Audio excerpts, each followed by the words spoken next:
नमस्कार, मैं हूं कंचन भारद्वाज। आज हम बात करने वाले हैं हमारे बच्चों को जो सबसे ज़्यादा परेशान करता है वो है ज़ुकाम। और हम ज़ुकाम में नेबुलाइज बच्चे को कराते हैं। कई पेरेंट्स का हमारे पास सवाल आया कि क्या नेबुलाइज़र के हम बच्चे को जो नेबुलाइज कराते हैं उसके साइड इफ़ेक्ट हैं या नहीं।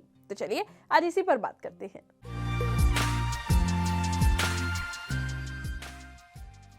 पेरेंट्स बच्चे को नेबुलाइज कराने से कोई भी साइड इफेक्ट नहीं होता है, लेकिन अगर आप उसे लिमिट वे में कराएं।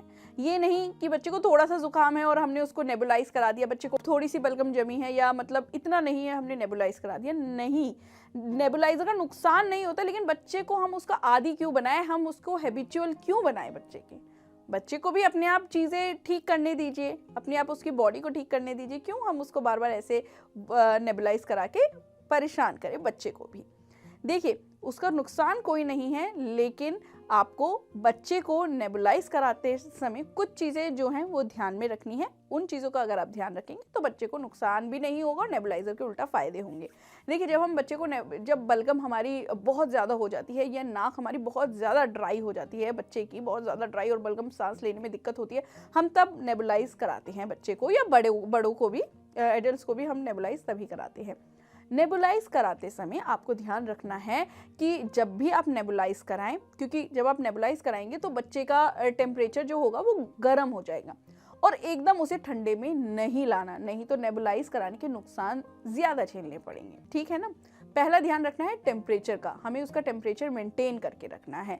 आप देखते हैं, हम अगर स्टीम लेते हैं तो हमें भी टेम्परेचर मेंटेन करना होता है, या हम कोई भी जो ऑइंटमेंट होती है, दर्द की पेन की जो ऑइंटमेंट होती है, उसको हम जब अपनी स्किन पे लगाते हैं तो हम उसमें गर्म पट्टी या गर्म चीज़ बांध देते हैं जिससे टेम्परेचर मेंटेन रहे। तो वही चीज़ नेबुलाइज के साथ भी है, आपको टेम्परेचर मेंटेन करना बेहद ज़रूरी है। नेबुलाइज के साथ गर्म, अगर बच्चे को आप नेबुलाइज करा रहे हैं तो एकदम AC ना चलाएं, एकदम ठंडे में ना ले जाएं, तो आप जिस रूम में हैं उसी रूम में रहें। दूसरी चीज़ है कि आप जब बच्चे को नेबुलाइज कराएं तो आपको ध्यान रखना है वो जो मास्क हो वो अच्छे से सैनिटाइज्ड हो, यानी कि अच्छे से साफ हो, क्योंकि वो सीधा बच्चे को मास्क नाक पे आता है और बच्चा उससे सांस लेता है, तो उसमें जर्म्स नहीं होने चाहिए। आपको ये चीज़ भी ध्यान में रखनी है, बहुत इंपॉर्टेंट है ये चीज़ कि बच्चे को जब भी आप नेबुलाइज कराएं तो उसकी जो भी चीज़ें होती है वो आप गंदे हाथ से ना छुएं। आप वो भी जो भी उसके नेबुलाइज के जो भी उसके इक्विपमेंट्स होते हैं उसको कोई भी मतलब बहुत लूजली हैंडल ना करे। कोई मतलब गंदे हाथ से आपने लगा लिया, अभी आप कुछ काम कर रहे हैं, फिर बिल्कुल ऐसा नहीं करना। दूसरी चीज़ ये है कि आपको बहुत ध्यान रखना है साफ़ सफाई का। तीसरी चीज़ है कि आपको बच्चे को बार बार नेबुलाइज नहीं कराना है, क्योंकि हैबिचुअल बन जाए बच्चा, ये चीज़ें नहीं करनी है, बार बार आपको नहीं कराना है। आप सोते वक्त अगर आपको जब भी लग रहा है कि बच्चे की बलगम ज़्यादा है, या रात में, ज़्यादातर रात में ही होता है, बलगम ज़्यादा बन गई, तो आप नेबुलाइज बच्चे को रात के टाइम करा के आप रख दीजिए। बहुत ज़्यादा इफेक्ट होता है कि रात में जब बच्चा नहीं सो पाता बलगम के कारण, लेकिन नेबुलाइज कराने के बाद आराम से नींद ले लेता है। तो नेबुलाइज के बेसिकली कोई साइड इफेक्ट नहीं है, बशर्ते आप नेबुलाइज करने का तरीका आपको सही तरीके से आना चाहिए, जो कि मैंने आपको बताया कि क्या क्या चीज़ें हैं नेबुलाइज कराते समय बच्चे को नेबुलाइज कराते समय आपको ध्यान में देने की ज़रूरत है। तीसरी चीज़ ये है, देखिए, आप जब इलेक्ट्रिसिटी से वो चलता है, आपको ये ध्यान रखना है कि जो भी स्विच है, जो भी बोर्ड है, वो उसमें कोई स्पार्किंग ना हो रही हो।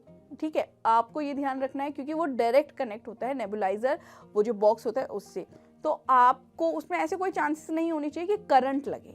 ठीक है, तो इन चीज़ों का आपको बहुत ध्यान रखना है। देखिए, ये कोई बताता नहीं है कि भाई ये भी एक बेसिक चीज़ है, इस पर हम ज़्यादा नहीं ध्यान देते कि भाई वो स्विच की ही तो बात है। लेकिन अभी मैं आपको रिसेंटली एक केस ऐसा आया था कि भाई गीज़र ऑन था, ठीक है, और कोई भी एक बंदा था, अब याद नहीं है, उसने गीज़र ऑन में ही पानी बाल्टी में भरा और नहा लिया, मतलब करंट के थ्रू, फिर उसकी ऑन द स्पॉट डेथ हो गई।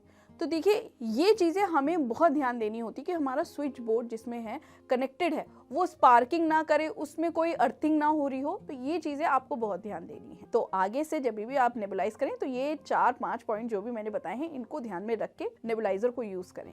फिलहाल के लिए इतना ही, लेकिन इस वीडियो को ज़्यादा से ज़्यादा लाइक और शेयर ज़रूर करें।